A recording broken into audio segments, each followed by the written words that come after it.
So basically, Sonal seduced my mom with her touchy-feeliness because she doesn't know boundaries between people and their housemates. Have you ever been to a Hindu temple? It's a lot of hands.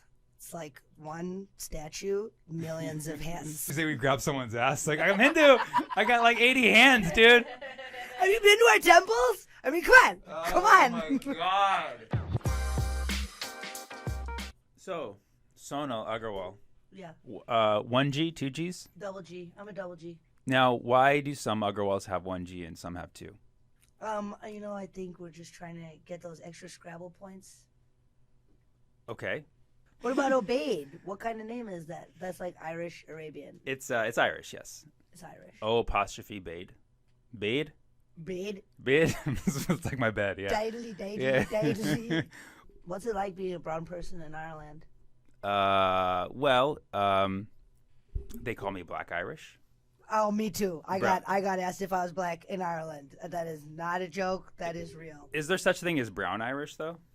I mean, the ones that they have that island in the Caribbean. Have you heard about it? The Irish. It's like Montserrat. No, but I'd like to go. They all have Caribbean accents, but they're like, "My name is Patrick O'Brien."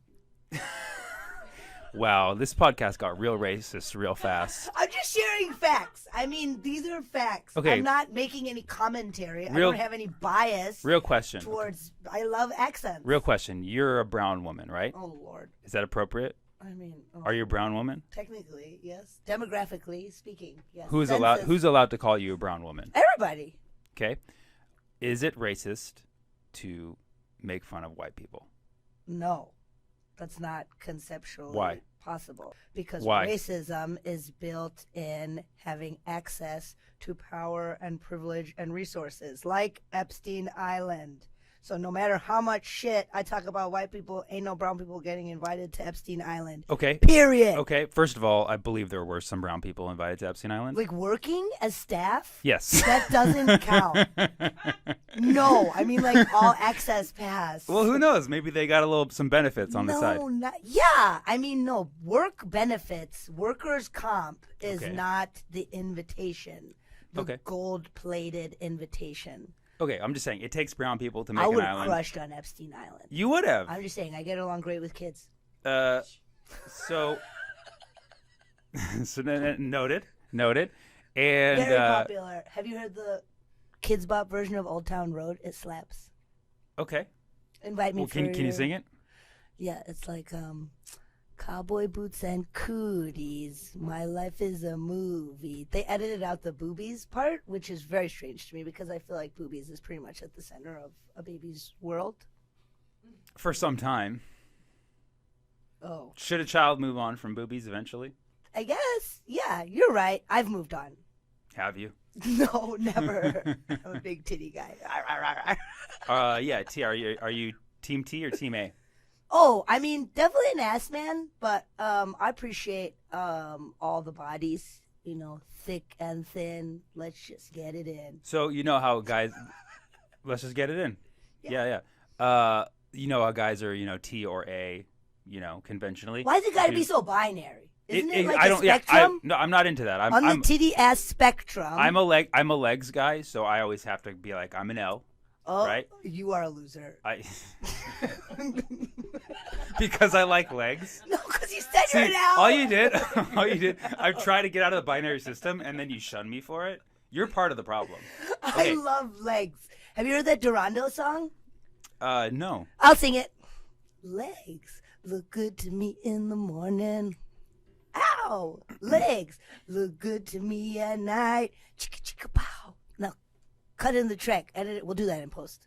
That's a really good song. It's a good song. I've never heard that before. I'm glad that I brought that in. Okay, so To the if men pod have this squad. this TNA binary thing, do women have something similar, like D or H, Yeah. D or B, like dick or brains? Dick or bank. Bank. Yeah. It's good. D or B. That's confirmed. I All right, will Katie say confirms. we're very judgy on the whole height status. Okay, so H. You know, we're like giving short people king. Yeah. What height is now? Why? It's What like height now pity considers regality. What height do you consider a short king? What's the cutoff? 5'7". 5'7" and below. Yeah. What about 5'7.5"?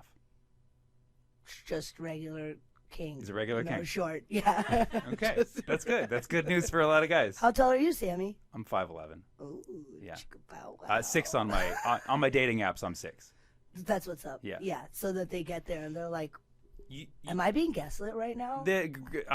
no offense, but most girls don't know the difference. Like, Between 5'11". yeah, and... if she puts 5'11" on her profile and she's legit 5'11", she'll know, right?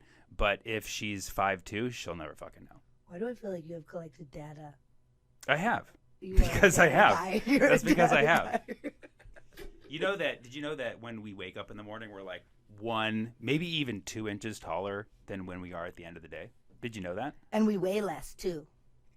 Potentially. Did you know that our brains actually shrink like 25% in size while we are sleeping? Did you know we only use 10% of our brains? Yeah, duh, basic. Don't be basic, Sammy. Everybody knows that. Not me, though. I do a lot of LSD, so it's a lot of brain usage right now. Is that true? When you do more drugs, you get more brains? That's what my dare officer told me. He was hot. Sonal Agarwal, everyone. Sonal Agarwal with 2 G's. Am I being played off? Why did you say it? when I say your name, just start. It's truly. Sonal Agarwal, everyone. Oh my God, if he wheeled out him screaming. Come on back. All right. Oh, look, Sammy's mom, look, he's This is hugging not- me. He's this- not. I'm hugging. He's not hugging back. I'm getting me too'd. You wish. Now, you are a very hands-on person, I've noticed. I'm also a massage therapist professionally. So. Okay. Fair enough. Sorry. Looks like you could use a hand. Ew. Thank you, Keith. Keith Clamp it. Keith hooked us up with the space. Shout out to DePaul University. By the way, DePaul, I actually performed here at DePaul University maybe 10, 12 years ago in a cafeteria. I bombed. That's So a cautionary tale. there's absolutely Food thrown at you? No, it wasn't that bad. It wasn't that bad. But it was bad enough to like not come here and do a podcast again. But, Here you are. yes, and here we are. You're being sabotaged by the equipment 10 years later. So Sonal, you are a hands-on, touchy-feely kind of person, Yeah. and you blame it on being a massage therapist because it's your job. I feel it's kind of like like a guy can't be going around the workplace, giving like massages and be like, no, I do it as a profession. I think it's even more awkward because I'm very touchy with people that I vibe with. Ooh. And if I don't, you feel it even more. They're And- like, and- oh, and- she just gave me the Is salute. I didn't even get a high five. I'm But- like, back the fuck up. but is that because Vibe is bad. vibing is not mutual, right? You might feel you vibe with somebody, but they don't vibe back with you, right? Oh yeah, I've taught a lot of people about their boundaries. You're welcome. Because I've noticed you've given me a lot of hugs and like touchy-feely stuff, but no, I haven't really reciprocated it. Not So at all. Not even a little bit. that- I keep after it though. Okay, but do people? I mean, your mom texts me. She's like, please keep trying to. Okay, hug we're gonna him." talk about that in a minute. You That's real. do comedians, people in the business, people outside of your massage therapist, they get a little weird about you being touchy-feely? 100%. Everybody thinks that I'm trying to fuck. You guys are so sad. It's called eye contact, you losers. Okay, but there could certainly be a few of those people you are trying to fuck. Every now and again, How are they supposed to know the difference? I go like this. That's what you do to people you want to fuck. I have very strong fuck game. Yes. I never knew. I mean, I'm gonna start trying that. I just don't want any confusion. Sometimes people don't know if I'm like interested or just want to be a friend. You so give I'll them a just good, that. clear. I can do LOL. Yeah, That's very culturally appropriate for me. Yeah, I mean, yeah, we have a lot of Hindu deities depicted pretty much like that. Like, Really? Yeah. They have a lot of tongue out, Oh, yeah, we're big tongue people. Yeah. tongues out, buns out. Tongues out, buns out, sun's out, tongues out. Okay, so but in comedy, has anybody ever gotten pissed off at you for being touchy-feely? Yes. Yeah. Oh, yes. We yes. give them like a weird hug or a handshake or. I would say every time I even go into a green room, I'm like, what's up? And then if I hug one person, I feel like I have to hug the next person, and the next person will be like, oh, why did I get a hug? And I'm like, I don't know, because you seem sad and very thirsty for physical touch. and contact. Yeah, and so my you know, my podcast, I'm trying to build a podcast where I have only people who've been canceled. And so Right. we want to start with you because you're kind of like, a lot of people don't know that you've been canceled. In that there's a Muslim ban, party of one, that has banned me. The petition is real. Yes, I did hug a Muslim girl's dad. Is this public information? Do people know about this? I mean, now it is. We're on a podcast. Are we live streaming right now? Okay, I don't understand I want to technology. pivot from that real quick. Now, a couple weeks ago, I went and picked up Sonal to drive to our gig, and I had my mom with me because No, I'm a he nice... had a random white Stop- woman in the stop car. It. Stop it. There was some random ginger white woman in the car. Let me tell my version of the story. She looked like a very elegantly aged leprechaun. Not to be racist. Okay. I mean, they're hot leprechauns. So I'm driving, and in the passenger seat is an elderly ginger white woman who happens to be my mother. Okay? My mom is half Lebanese. First right. of all, your car has so many smells. I would never imagine that Start just a editing mom this. Cut this part out. be allowed. And I was very candid in the car because I'm like, who is this random lady in the car? And I'm like, are you a comedian? And she said, sometimes. And I said, are you going up tonight? And she said, no, not tonight. So I'm like, great. That's a funny response. That's fine. all That's I need where to get know. it from. You're comic friends. That's why this car smells like a gallon of milk left out in the cut that sun. part out. And then I mentioned the smell. I was like, are you guys aware of the smell? And she said, oh, yeah. I try not to say anything. And Sammy goes, this is why I go to gigs by myself.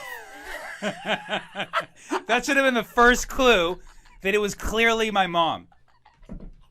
So Sonal asks, do you guys live together? And we say yes. And I go, what are you, like, roommates? And Sammy goes, I got my own room. And I'm like, okay. So he's not hooking up with this older white woman. You never know. But so then you say, okay. They are from Texas. She says, okay, It's different. are you housemates? And we both say yes. And I was Because like, it's true. awesome. Rent is insane on the West Coast. They probably found each other on some renters.com. We found each other on app. Placenter. Centers. So yes, so Sonal doesn't figure out that this is my mom. She thinks I'm just rolling with some old lady. Yeah, splitting gas costs. And she's like a fan. And she's coming out because the gig was like 40 miles away from the meetup point. Because Yes. the Bay Area is a very generous term. This is an enormous area. Yeah, that's why it's called the area. It's yes. like to the moon Yes. is the distance from Fremont to the gig, during which we're having very nice banter about how maybe we should get some incense for the car. And I'm being really candid because I don't realize that this is Sammy's mom. I think it's just some random lady. Otherwise, I wouldn't have said anything about the smells in the car. Well, yeah, I probably would have said something. And then he's on stage and he's like, because I live with my mom. And I look to this random white woman and she's like, yeah, we totally punked you. You thought that we were housemates. So there you go. She Yeah. admits it. Yes, and then yes. So you see, we're both comedians, and she did. So she in fact did tell some jokes that night. And then she asked for my number because I'm a massage therapist and now she's my client. So basically, Sonal seduced my mom with her touchy-feeliness because she doesn't know boundaries between people and their housemates. Have you ever been to a Hindu temple? It's a lot of hands. It's like one statue, millions of hands. So that's what you say. We grab someone's ass. Like, I'm Hindu. I got like 80 hands, dude. Have you been to our temples? I mean, come on. Come on. Oh my god. Ugh. So now Sonal has touched my mom a number of times. And she is like, she's like, you're like my favorite therapist. And she keeps encouraging you, when are you going to book your session? And they text all the time. They text back and forth. And my mom hasn't, like, for whatever reason, hasn't, like, texted me in, like, a couple weeks. So I Because checked you it. don't text back. You text weird responses back. I asked, I go, how old are you? And he goes, I'm for sure older than you. Yes. Okay. Just stop right there. Okay? It's not an answer. Katie, Keefe, who would you think is older between the two of us?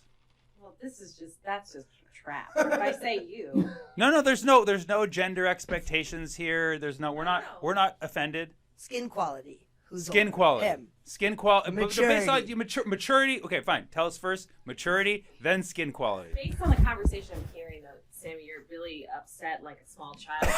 Your mom is, and you have other friends. So it's like, I feel like you're acting out. Like a baby. Okay, it's okay, Sam. Very Mom can have 1984. other friends. Okay. So Okay. maybe I don't know. This is too tough. Keith, I defer to you. I have no answer. Chief, Chief. Chief Keef. Can we go with that? Chief Keef? Did you Let's already go. call you that?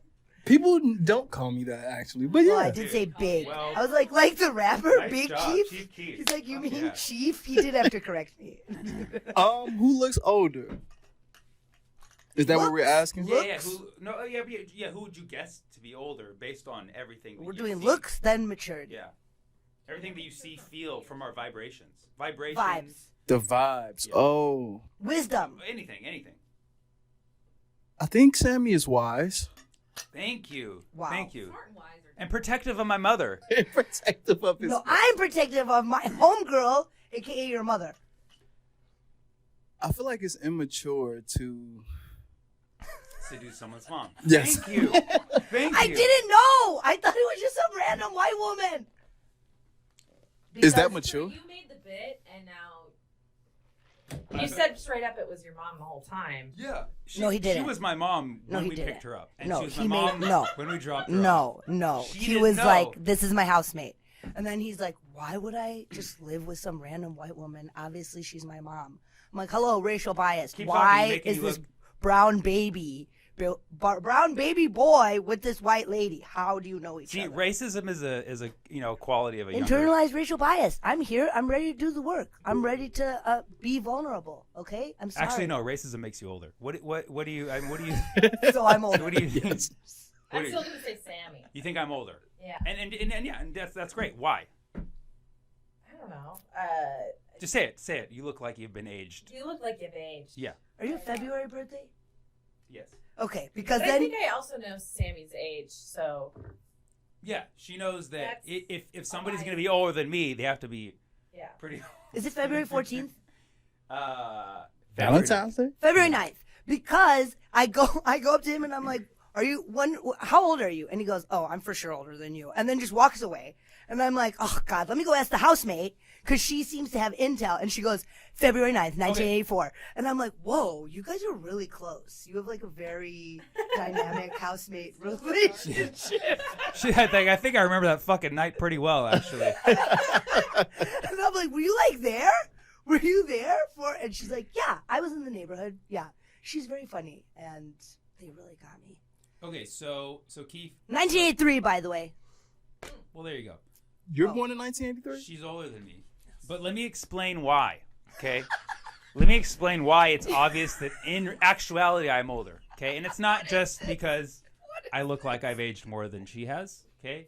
Because it's not that. Chronologically false. Go ahead with your data. It's not even just maturity. I believe in the zodiac, okay? So do I. Right? And she's a Leo. I'm an Aquarius. Aquarians are elders to basically everybody except Pisces. What the fuck is happening? I'm an Aquarius. You're an as Aquarius well. too? Yeah. See, I mean, that's obviously, you can tell me and Keith are kind of like, Zodiac bias is real. They're being prejudiced to Leos right now. Katie, Are what you are a Leo? I'm a Cancer. okay. Okay, so you guys are kind of very similar. And Chai's a Leo too. Shai, when's your birthday? August 11th. Oh, that's why he's having a tough time with me. He's like, oh, the pride is threatened. No, Leos should be getting along. You What know? year? 2000, 1998. 1998. Chai was only 3 when 9/11 happened. Wow, that must have been tough getting all those accusations. Just a little 3-year-old baby. Where were you? I'm a baby. I'm a baby. good. That is good. I was in Indiana. All right. Okay. Let's pivot forward a little bit. Let's talk about some things that are going on in the world, huh? Like what? I feel like everyone has really strong feelings about fall. Maybe that has to do with the zodiac, or maybe just I'm surrounded by white women who really love fall. Fall. This whole sensation. That might be a white woman. Fall. Yeah. Yeah. Fall Sorry. is definitely fetishized by the white woman, according to Katie. White women think pumpkin is a spice. Huh. It's a vegetable. it's, Bet on that. it's actually a root. It's a Gourd. squash. It's a squash. So squash that, okay? Yeah. If I had to come up with, and this is Katie's theory. Katie is a white woman. Her theory is that white women have fetishized fall, Oh yeah, the season of fall. There's nothing special about it. My theory would be white people probably prefer the cooler weather, right? Because the sun might be a little difficult. Difficult. So when fall comes, it's like, Karmically. thank God, finally back to the season that we're used to. Some regular SPF. Yes. 10. Because you have to understand, white people, they come from colder climates, I understand. and and many of them left to visit great people like yourself and Get a tan. Colonize. Why don't you tell us? colonize. Why don't you tell us astrologically what's happening, Mr. Aquarian, wiser than Leo's astrologically? Well, astrologically, the season of fall contains October, which is the Libra, November, which is the Scorpio, and December, which is the Sagittarius. Right. They're just listing signs Yeah, I mean, you asked me what's going on. what astrologically, implications are happening. Well, if- right Here's now. my real question. yeah. Do you think that are you really into zodiac in the sense of you blame Mercury in retrograde as an excuse? Because I feel like that is a very white people excuse. It is. Oh, it's fucking crazy right now because Mercury. But Right. So my views on astrology in general are this: it's a beautiful, genius thing, which was largely used by ancient cultures, right? Right The here, Vedas baby. in India, the Oh, ancient yeah. Mayans, the Aztecs, and it basically fell into the hands of the wrong people. Hippies, valley girls, just like any religion, and was totally ruined by the Those hands hippies of and valley girls. some fucking morons. Gatekeeping. Yeah, because really all astrology is grounded in real science. The constellations, the movement of the planets, that's all real shit that's happening, and it's affecting us on a molecular level that scientists don't even bother studying because they don't think it's important, because scientists are too busy jacking off into test tubes Tesla tubes. and Tesla tubes, testing their cum in cars. And Elon loves it. Elon's like, yeah, fuck you, NASA. As he jacks off into a test Elon tube. really fucked Yeah. up NASA. He did. So tell us about it. He privatized space travel. Mm-hmm. NASA was like a government thing. You know, my dad, aerospace engineer Right. guy, big NASA head. Right. And now Elon just came in and he's like, y'all are some dinosaurs. So your dad hates Elon, huh? My dad's kind of like, he's a visionary. He definitely has a couple Tesla stock, that mutual fund. So basically what I'm saying is, when you said Mercury retrograde, that is a very a new age thing. Oh, Mercury's retrograde. That's why I dropped my coffee. But that's But- like white people in general just don't want to be responsible for anything, right? They're like, Right. Mercury retrograde came around when they couldn't blame black and brown people anymore. Right. Right. They're like, my grandparents were not slave owners. Mercury was in retrograde, actually. Yeah. When my grandparents. Mercury's, were my grandparents. Blame the brown planet. But actually, so Mercury retrograde, here's a theory that nobody, not even one fucking scientist is into, and I could talk about this Putting for her on hours. blast. Yeah, I'm going to tell you right now, okay? You guys noticed some people died in the last few weeks, right? This is being recorded. Today is, October 18th? 17th? Who died in the last couple weeks? Angela Lansbury. Hagrid. Who? Hagrid. Hagrid. Who The else? dude from Harry Potter. Yeah, Harry Potter. Angela Lansbury, she died like a while ago. I feel like. she died 2 days. She died No, a couple Murder, She days Wrote? ago. Yeah. Yeah, Um, the pot just smashed all over. And then looking back about a month ago, the Queen died. Sorry, I'm running low. There was a rapper that died. I forget his name. Does anybody know his name? PNB Rock. I think so. The guy who they ran up on his house and shot him. There was a rapper who got killed at a Roscoe's Chicken and Waffles. Well, there we go. Get There to we the science, Sammy. Anyways, I have a very deep theory that in the 3-week periods before and after retrograde, more people die. And for some reason, we see it in celebrities. Very notable celebrities die. This may be because more people are dying, and it's an indicator of more people dying, or something about very strong spirits are being taken out in this particular period. Mercury retrograde. Here's what they don't tell you. Everybody says, "Oh, Mercury retrograde's a thing. It's a thing. It's a thing when Mercury is moving backwards in the sky." What's actually happening is Mercury's lapping us on its orbit because Mercury is the closest to the sun, right? You know And this. it's moving way faster. It's moving way faster, and therefore it laps us 3 times a year. And every time it laps us, it's passing us up. As it's passing us up, that's when Mercury retrograde happens. And what nobody's talking about is there certainly are some astronomical effects of Mercury looping right past us on its orbit, because Yeah, creating like all that G-force. all it's that like it's magnetism. G-force, space dust, and people say it's insignificant because if you actually calculate it, it's so insignificant. But who's to say that it doesn't affect us on a molecular level? Like tides. Like tides, exactly. Like if the moon can affect tides, certainly Mercury at its closest point can affect us somehow. And people And are if women dying. are going through constant cycles of, funicular phase and then the actual Right. bloodlicular phase. Right. You know what I'm talking about. right. And I get very, very serious about this topic, so we probably shouldn't get into it right now. But anyways, what I'm saying is astrology has fallen into the hands of the wrong people. Blaming Mercury retrograde is a very common thing. I do it, but in a scientific way. I say, oh, somebody died in this period because that's when people die. I have proof. I have data for it. Data. Like if you look, I have a whole list. Like you go back, like Prince, David Bowie, everybody who you know and They love. all died during they all Mercury died retrograde? in Mercury retrograde shadow, which is the period right before and after Mercury retrograde. And I've already released like 3.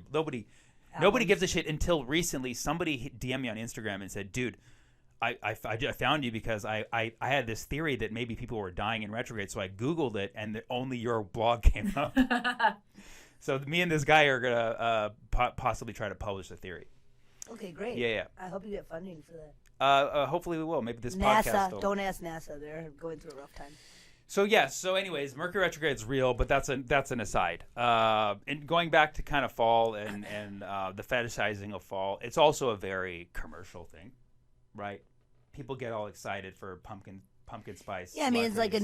non-denominational holiday. Yes. Also, another thing is fall is when the temperature's getting colder and people are getting hungrier. So you're playing off of people's carnal desires.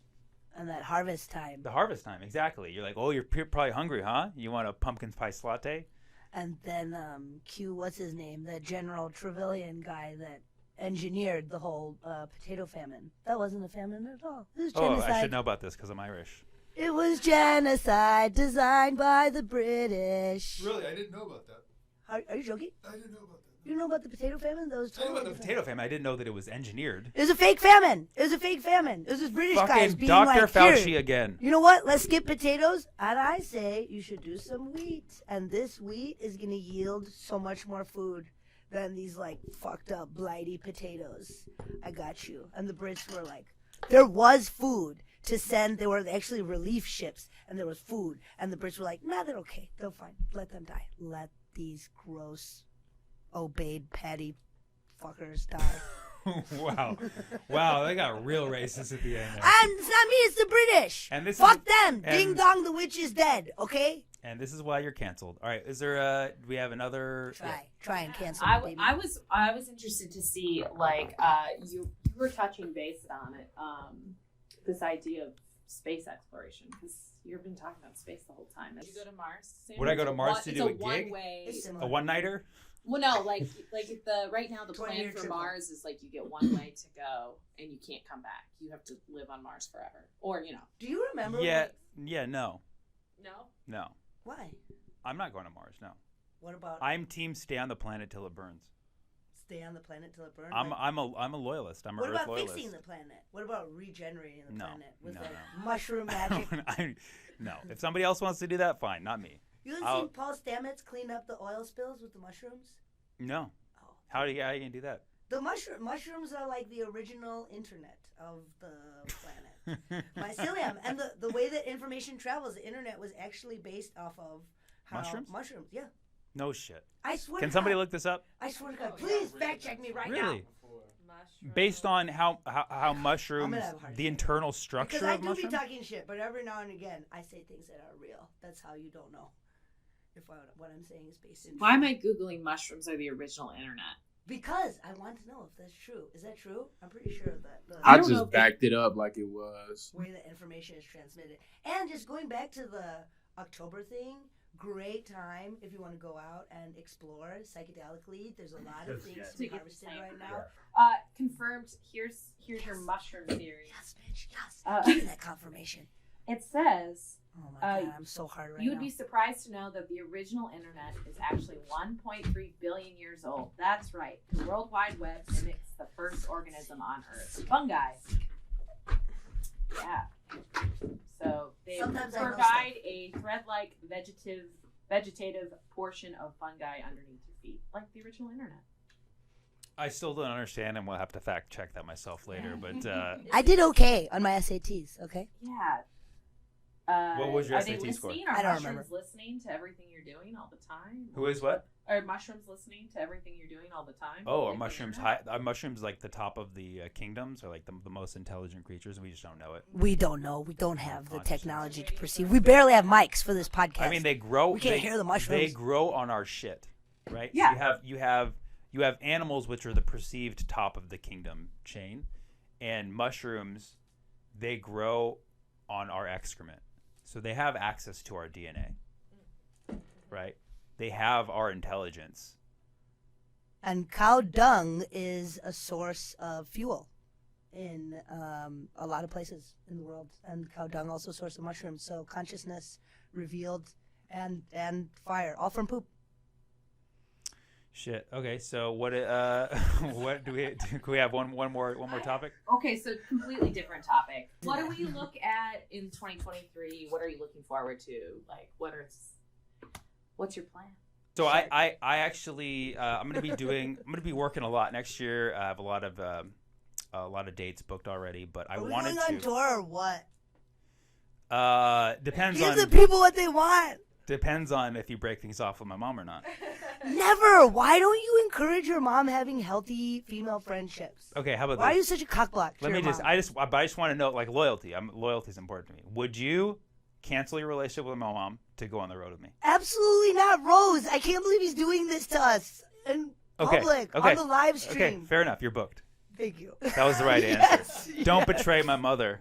Never. That's my girl. Yeah. So no. 2023 looking good for me. Sonal. What, Sammy? Why are you saying my name like It's that? because you don't have any plans for the next year. What is your plan for the God, rest I of don't the day? know what For the rest of the day. plans are. I mean, I'm just kind of trying to keep my head down and avoid getting canceled and stay getting booked on stuff. I won't touch any of you, I promise. Fucking losers, virgin losers, all of you. Who's your least favorite person in comedy? Oh my God, definitely you, 100%, Sammy Obey. Who's your favorite person in comedy? Who's my least favorite person? I'm not gonna say that. What am I? That's gonna what do? this. Just be That's what like, "Come at podcasts are me, about. come at Podcasts me, are about bro." talking shit, so somebody can clip it later and be like, "See this fucking person." But I like the people that I even get into it. You with. like the people that you hate? Yeah, you know Okay. that's like a challenge for me. It's like, why am I giving my power away? Thank you, my teacher of patience. Good save on that one. If you had to teach people one thing, what would it be? Nobody is responsible for making you feel anything. Only you are responsible for your own experience. Well, fuck that. It's Mercury retrograde. So Nobody can make you a little bitch, Sammy. Only you are a little bitch. nobody can make you a little bitch. That's what you would tell people. Only you have That's the a power. soundbite. Okay, all y'all little bitches. What about you, Sammy? What would you give as your big life lesson after your little dabble in the LSD? If other people don't like you, it's because they're a little bitch. It's not you, it's them. I would tell them the opposite. I would tell them stop being so hard on yourself. It's not you. Other people are fucked up. I don't It's think always that their fault. we should put so much effort into this. Like, I need people to think that I like them. I think it's very informative to know You who shouldn't. doesn't You like shouldn't need. You shouldn't need people to like you. Absolutely not. But you should know if they don't like you, it's their fault. Yeah. And it's not like a challenge. It's not Yeah. like a level in Zelda or something. No one that needs you to need like you. to- You don't even it's need not to a like video you. game. Yeah. You don't even like yourself. That's a waste of time. Say thank you to the people who clearly dislike you. You don't need to waste your energy over there. You know, just And focus on if people Sammy's mom, she's very friendly. and if people do like you, be suspicious of that because I ask am yourself why. suspicious of Rose. Why is Yes. she so nice to me? Well, maybe there's something you don't know.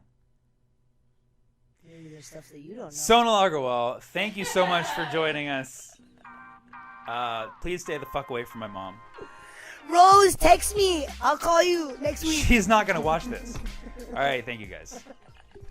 A lot of comics say, "You're my wife's favorite comedian. I want to be your wife's favorite comedian and your favorite comedian." Well, I'm not married, but if I had 5 wives, they would all love you. Wonderful, wonderful. I'm your wife's multiple favorite comedian. Welcome to So Happy Hour.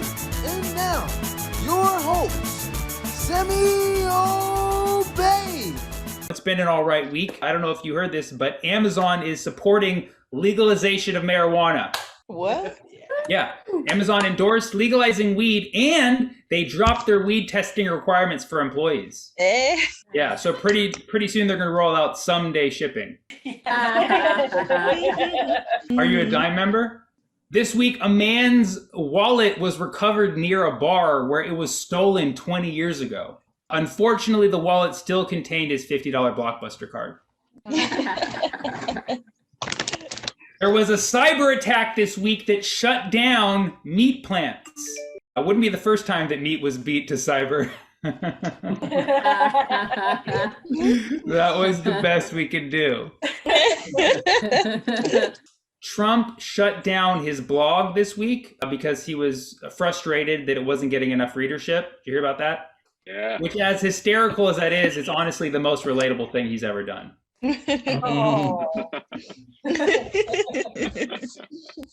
A Danish journalist had sex during a TV interview, a TV show that was covering a segment on swingers clubs, which confirms the only stereotype I know about the Danish, cream-filled. Dude. Still got it. I still got it. All right. This was actually kind of lame. Pope Francis, he decided to toughen regulations of the Catholic Church, making it more difficult to ordain women. Yeah, boo, right? Because apparently women are not as good at molesting children. All right, so I know I'm sexist. You can call me sexist for that one, but I'm not afraid to say it. All right. Summer's approaching really quickly, which, as you know, means blockbuster movies, right? We're going back to the theaters. Who's already been back to a theater already? Okay, good. Just Jay. So blockbuster movies are going to be here for the summer, and we here at So Happy Hour, we're fortunate enough to get our hands on a clip from what is expected to be the summer's biggest blockbuster, F9. Take a look. Give me the president! Then wake him! There's no time! How am I supposed to race this car, stop these nukes, and hack the government mainframe at the same time? Now my turn indicator has stopped functioning. How the will I let these everyday Sunday drivers know my intent to Tokyo drift through this intersection? I guess I gotta use the gun. Ring, ring, oh, my spare phone! This is Stoops. What say you say? The only way to stop the terrorists is with the F9 on the keyboard? We just have to figure out what it does? Can't we just Google that? It's even unclear after a Google search. They won't get away with it. Okay, which one of these is F9? There it is. It doesn't do anything. Nothing happened. What does F9 do? I better call the Electronic Force Dork Patrol. Where's my phone? Oh,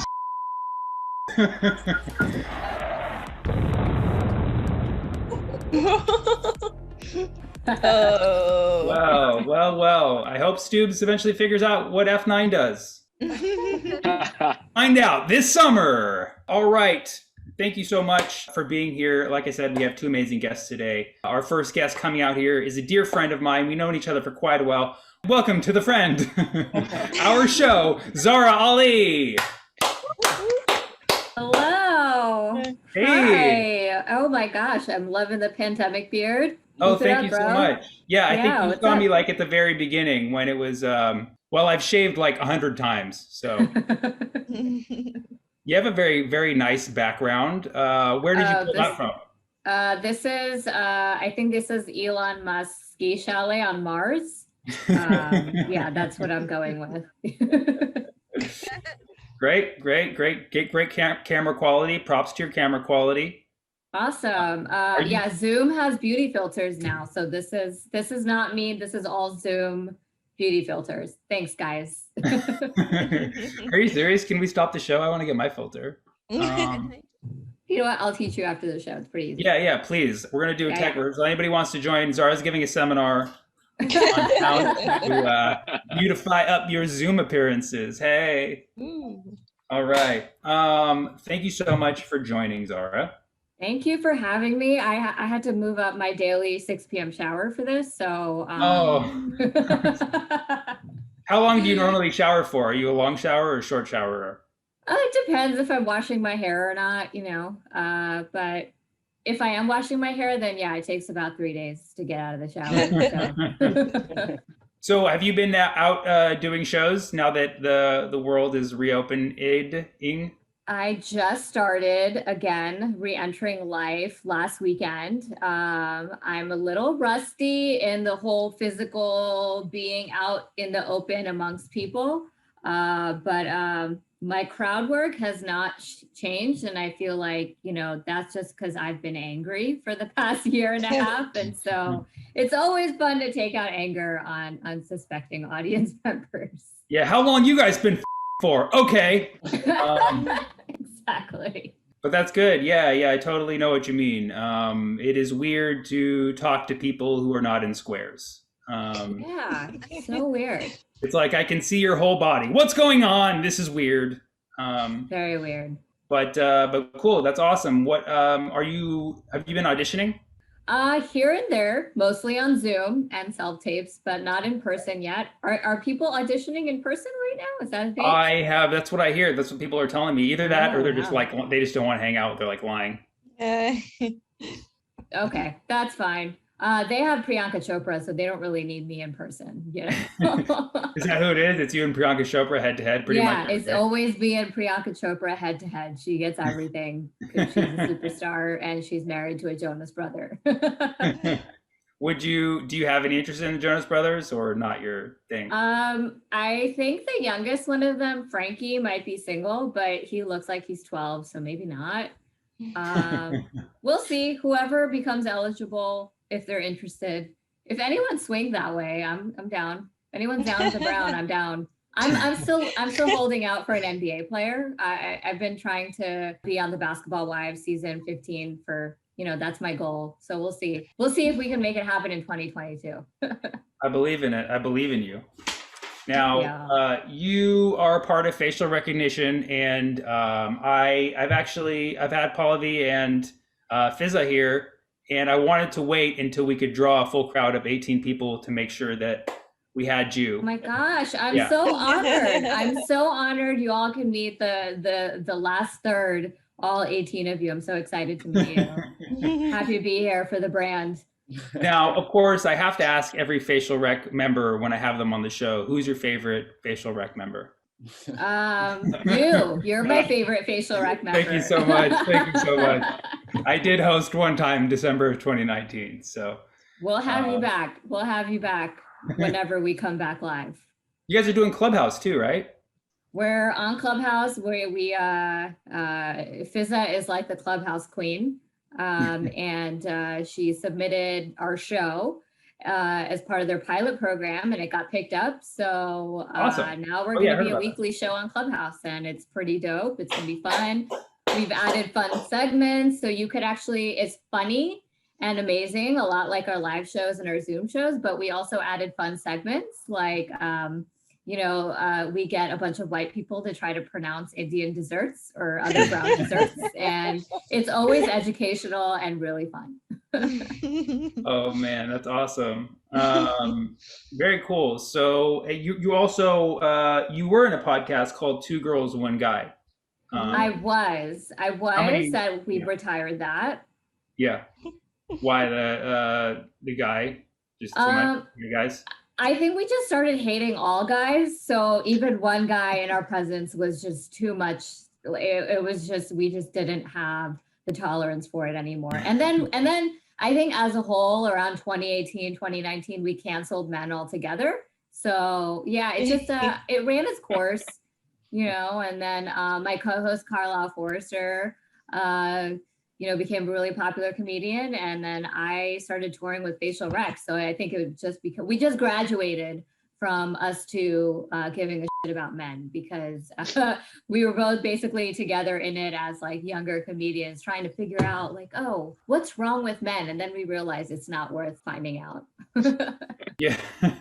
Yeah, I think that is a good move to preemptively cancel any men in your life. I think that's just kind of a safe. Absolutely. But we did have some amazing guests on there. We had Kevin Nealon and Brian Callen and other men who have been canceled since then. Kevin Nealon's not canceled, but others who've been on the podcast have been canceled. So. That's why you had to retire the podcast, because Hollywood was just disappearing. Exactly. And you were also a member of a sketch group called No Fly Zone. No Fly List. Yeah. No Fly List. That makes a lot more sense. Yeah, I mean, my body right now is a no-fly zone, so it really is interchangeable. No Fly List was a sketch comedy group full of just amazing stand-up comics and writers. We had some amazing sketches back when we were live. We performed at the Comedy Central stage in Hollywood a few times. And we're still a good, like, fun writing group to this day. It's just a lot of us got representation after a few shows, and then we moved on to bigger and better. So that's awesome. We might bring it back. If anyone picks up No Fly List, we might bring it back. Well, I'm going to start my own No Fly Zone because apparently that's not taken. So You should. We're going to be called All Fly List, No Fly Zone. There you go. Aren't you Palestinian? I think that makes sense. I am Palestinian, but I have my flight license, so we're cool. Are you, like, for real? You do? That's amazing. No, I'm just kidding. I don't have my. I have my license, which allows me to get on flights. That's what I meant. Okay, got it. No, I was honestly, a lot of people have picked up some amazing hobbies and skills over the pandemic. I thought maybe you went to flight school, but yeah, flight school like really loosened their standards. They're like, just so you know, I am Muslim and Palestinian. They're like, yeah, we need this right now. Awesome. So, I know you do comedy, you act, you do improv, but like, what's your big dream or your goal if you do have one? My big dream or goal, I mean, I would love to, Priyanka Chopra. Be Priyanka Chopra, with a better American accent. I would love to be considered as, a Pakistani American, who can speak American. What else? That would be a dream come true. Again, Basketball Wives season 15. Again, another dream come true. I would love to, write and perform and be known as a funny writer and performer. So, I mean, if I could have, the problem is that Ali Wong did the pregnant lady special, and that was like my dream. I thought I'd get knocked up, and then the minute I got knocked up, I'd get a special. So I'm still holding on to that dream. But yeah. I'm available to help write and be your stand-up girl. A lot of comics say, you're my wife's favorite comedian. I want to be your wife's favorite comedian and your favorite comedian. Well, I'm not married, but if I had 5 wives, they would all love you. Wonderful. I'm your wife's multiple favorite comedian. When you go to Utah, you're the wives' favorite comedian. All of them, yes. I am the polygamy comedian. Like, if anyone is interested, I embrace all polygamy and polyamorous relationships. Hey. That's awesome. You want to be known as a funny writer and comedian. Are you like working on like any like movies or TV show ideas or? Yeah, absolutely. I have a few projects in the works. There's a web series I'm writing with a couple other writer friends about us being, I guess, in rehab from our very strict religious backgrounds. Basically excommunicated all sorts, people from all faiths. And we're basically going through rehab and becoming friends through rehab. And really embracing the Americana, like Cinco de Mayo. What part of, where did you grow up? I grew up in Jersey, which I call Browntown, USA, a very densely populated area of South Asians. I'm serious. I grew up in a town called Edison High. We had 10 pages of Patels in our yearbook. So yes. That's a lot of hotels. I'm not kidding. That's a lot of hotels. Yeah, we have a lot of Clarion Suites in Jersey, if anyone needs a place to stay. That's I mean, this is like, it would be like a very esoteric joke, but you know how a Patel hits on a woman, he's like, "You want to come back to my hotel?" Like, no, the whole hotel. That's a good one. This is only funny for the two of and all of Edison, New Jersey. Okay. Yeah. It's fine. Yeah. Awesome. Well, we have some games. You ready to play some games? Sure. You sounded really excited.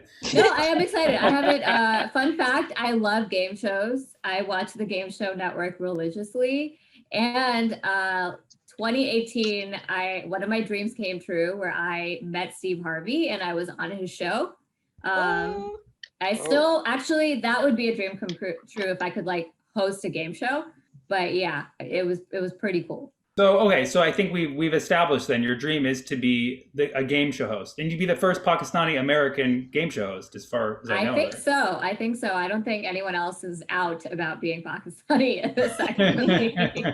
Yeah, Palestinians, we just had our moment. Yours is going to come in like 3 years. So We'll see. There's a wave, the brown wave. I'm riding it. It's always the eyes holding us down. Israel holding down Palestine, India holding down Pakistan. You know how it is. Man, it's really sad. Even though it's like, it's my grandmother land, you know, like we should all just be friends. We should all just be friends. Except for Priyanka Chopra. Oh, that's what I was going to say. That's what I was going to say. You said the thing about the pregnant special. I was going to say what hasn't been done yet is a special during delivery. Oh, good. This is true. There is a comic out there who's during her special, she nursed her baby. So that's on YouTube. You can find it. But you're right. No one has done a special while in labor pushing out a human. Yeah, and these just feel all kind of like very safe. Like, oh, I'm taking care of my child, I'm nursing my child, I'm holding a child. Like, how about a special where you put your child up for adoption during the That's a good one. How about, is there a special where someone is getting a divorce while on stage? Can we do that? Signing the documents. Just watching the ex burst into tears while everybody's laughing. I think I think we're onto something. I think I'm still waiting for a proposal of my boyfriend of 4 years, and I've been waiting for a proposal for like the last 3 years and 364 days. But I'm thinking maybe I'll sign a prenup during my special. Maybe we'll do that. Or I'll have him come up and sign my prenup from all the loads of money Netflix is giving me. Yeah. Make sure you do it in the first 15 minutes though, because you never know what's going to happen. That's true. Good idea. Awesome. That's awesome. We'll use that clip as our soundbite for the advertisement for this show about your. Wonderful. We'll tag your boyfriend in it too. Be like, no big deal. So let's play our first game. The first game. Let's bring out our resident game show host, Aiden. Hi, Aiden. Hi. So we are going to play the classic game, Nary a Gary. Now you will each be shown 2 pictures of 2 different people, and using facial recognition, you must determine which one of them is named Gary. So, let's pull up the slides and take a look. Okay. The first one, we thought we'd give it to you. It's very easy. Left. The one on the left is a Gary for sure. Yes. That was a really tough one. That is correct. That is Gary Busey. All right, next one. Oh my gosh. I can't remember if I've seen the one on the left, but I've definitely seen the one on the right, and I remember him on Lost. I just don't remember what his real name was. Okay, the left one looks more creepy, so I'm gonna go with him. He looks like a Gary. And I can guess too, right? Yes. I'm gonna go with the one on the right. Just if you look closely at the guy on the left, he doesn't look like he's capable of responding to Gary. All Yeah. good. The answer Ooh. Damn it! is the left. Yep. Gary. Yay. Gary Neville. Who is the he? coach. He's the coach and co-owner of Salford City, and he's a professional soccer coach at a club in New England. It's a very cool. Gary thing to do. Yeah. That's so Gary. Yeah. Oh, come on. Oh, I don't. This is hard because Pokemon's hasn't been cool for a few years now. I'm gonna go with left again. All right. Same with the left, Sammy. I'm gonna go with right. This looks like a troublemaking Gary. Kind of typical, very Gary kind of thing to do. Just make some trouble. Oh, the comments agree with you. Oh yeah. Yes. We're tied. That is Gary Oak. He's also known as Gary Mother Oak, and he's the childhood friend and rival Pokemon trainer of Ash Ketchum. I remember Ash. I don't remember Gary. Yes, Gary is the lesser known, but Okay. it doesn't live up to Ash. It's a terrible. Usually when grown men talk to me about Pokemon, I walk away. So this is one of those times where I wish I had it. All right, let's go to our last one. Oh, right. All right. Going with the right, Sammy. Sorry, are we supposed to be taking turns? I've just been shouting out my Oh, go for it. This is more your game than mine. Okay. The guy on the left is I've never seen a Gary that depressed. And I don't think every Gary must be a little merry, you know? Yeah. He So looks like he has a Gary under his wig. Like but he himself is not a Gary. he looks like he used to be Gary and then something happened. Hmm. I'm gonna go with the snail. Yeah, definitely right. Oh, It's SpongeBob's Gary. Yeah, no, it's not. It's snail number 13. He's a background sea snail from SpongeBob. Yeah, it's Stop not it! Gary. Hey, Newman. that's unfair. It's That Gary. was a trick, Gary. Gonna do the Gary Busey one again? That was a trick, Gary. That's not fair. You can't do that to SpongeBob fans. Like now, I have to watch SpongeBob to make up for loss. Our writer was named Gary, who put that one in there. So that's why. We'll give it up for our writer Gary for slipping that one in. Thank you, Aiden. Fantastic work. Thank you. Now we have another game for you. Let's raise the stakes a little. Let's bring out our resident game show host and producer, Mr. Keith. Hello, everyone. Hi, You all- Keith. Hello, how you doing, Zara? I'm great. You have a lovely shaped head. That is amazing.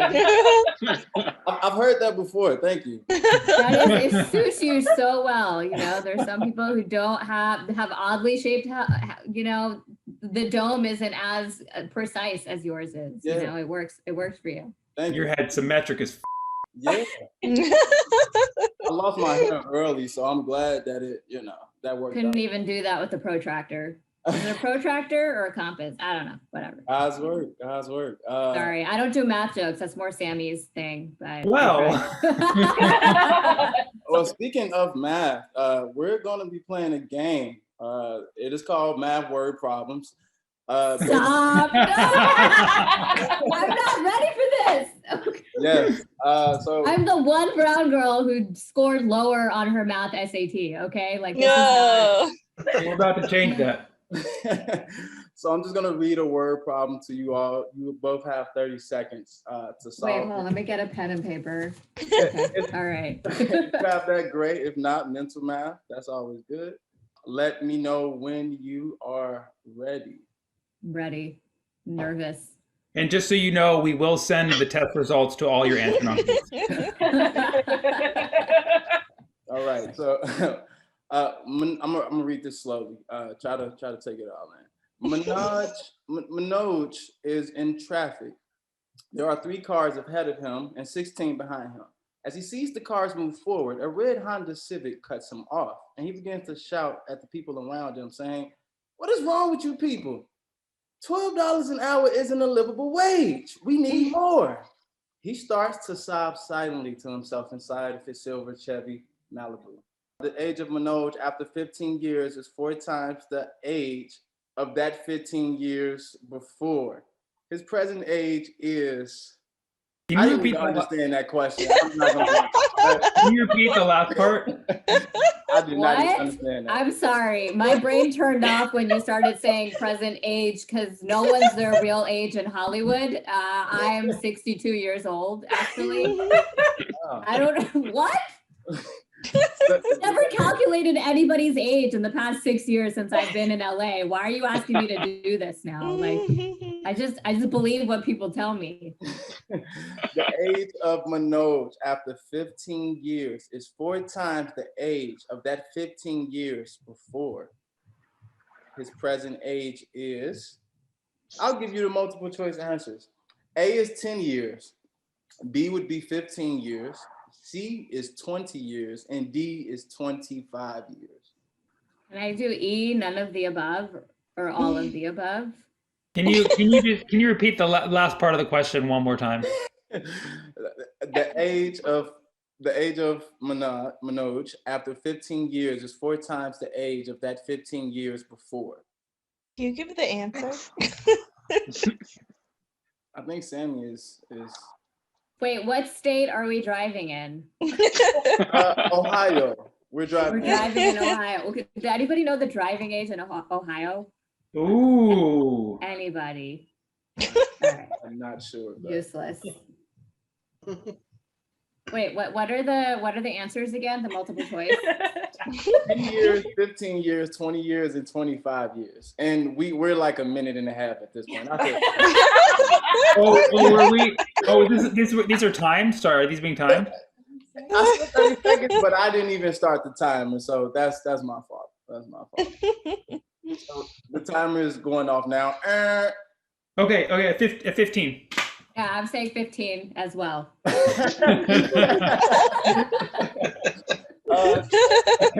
So both of you are wrong. 25 years. Yeah, I'm not gonna lie. I tuned out of that, like reading the word. I tuned out after the first sentence. So I'll go to number 2. You adopted. Wait, how does it 25 years? What's the math on that? He's old enough to drive. He has road rage. Clearly, he's rented some. It's a silver Chevy. It's obviously a rental. So he's 25. All right. Okay. Yes. You ask our writer, Katie Wilson. She could break down the math for you. Yeah. Nobody gets a Chevy on purpose. Only as a rental. Understood. Okay. Moving on. All right. Number 2. You adopted a puppy because you felt lonely. Now that you can visit your friends and date, you feel bad, but like not too bad about leaving your puppy alone because your friend Tiffany has the same problem. Either way, the brunch at Sweat is too good to miss. A dog is fed 3.5 cups of food and a puppy is fed 3/5 of that. How much food is the puppy fed? What's 3/5 times 3.5 cups? 2.1 cups. Wow. I'm going to guess that's wrong because this is a trick question and you're going to give me a snake number 13 extra. 2.5 cups. So it is 2 to 1/10 cups. Or maybe that's 2.1. 2, yeah. I said 2.1 cups. Yeah, 2 and 1/10. Ooh. Jimmy's like 10. Yeah, I got one right. Congratulations. Can I put that on my mom's fridge? Something horribly wrong is going on here. Wait, did the math major not get a math question right? This is crazy. I must be losing my hearing. All right, let's go to the next one. I'm reading the answers as they are told to me. But number 3, and this is our final one. The attention span of an Instagram influencer is 6 minutes less than that of a TikTok celebrity. The attention span of a YouTuber is 4 times that of an Instagram influencer. If the total attention span of these total real people is 30 minutes, calculate the span of the TikTok celebrity. And I'll read that again, but that was a lot. Thank you. Okay, do it again. The attention span of an Instagram influencer is 6 minutes less than that of a TikTok celebrity. The attention span of a YouTuber is 4 times that of the Instagram influencer. If the total attention span of these totally real people is 30 minutes, calculate the attention span of the TikTok celebrity. And by these totally real people, we're talking about the TikTok, the Instagram, and the YouTuber combined. Yes. This is a lot of. I don't remember how to do this kind of algebra. I'll read it Does again. anyone have a TI-83? No. I gave mine away once I left high school. I should have kept it though for college. The attention span of an Instagram influencer is 6 minutes, less than that of a TikTok celebrity. The attention span of a YouTuber is 4 times that of an Instagram influencer. If the total attention span of these totally real people is 30 minutes, calculate the attention span of the TikTok celebrity. I'm getting 0, but let me double check.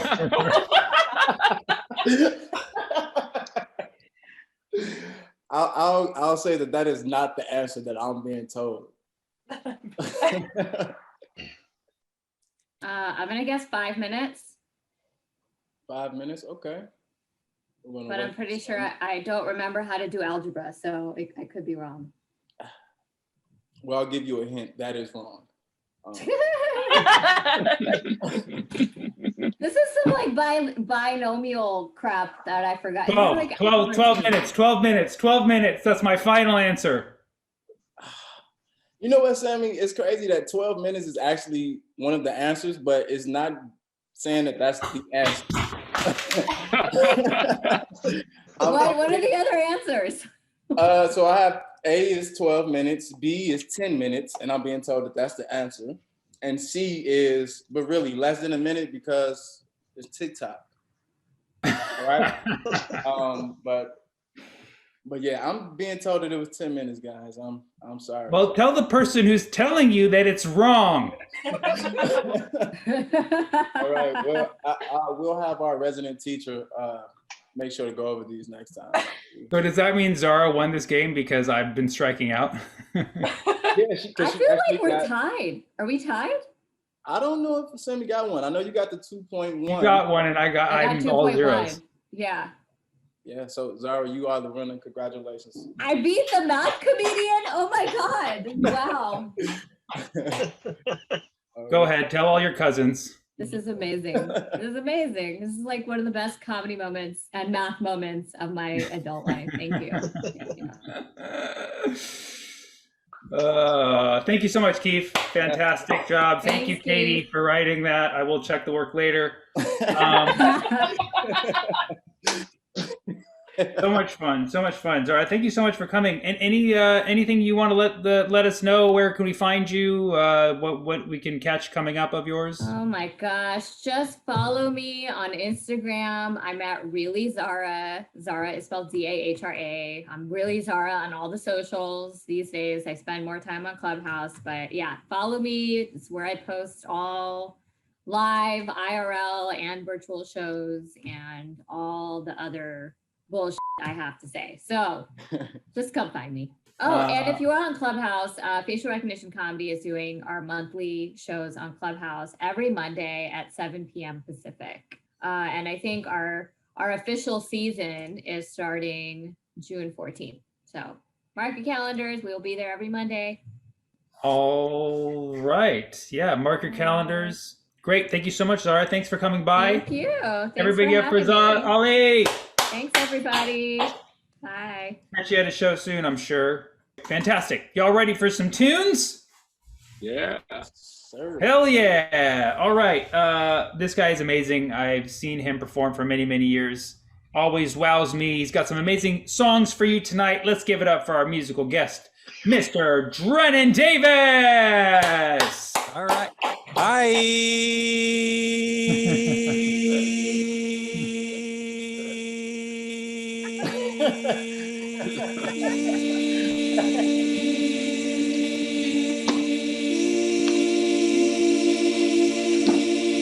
How's everyone doing? You guys good? All right. Yeah. Everybody's good. Yeah. Cool. We're on Zoom. All right. Yeah. Cool. Is everybody ready to get back into the regular life, whatever that means? Yeah. Cool. Everybody like to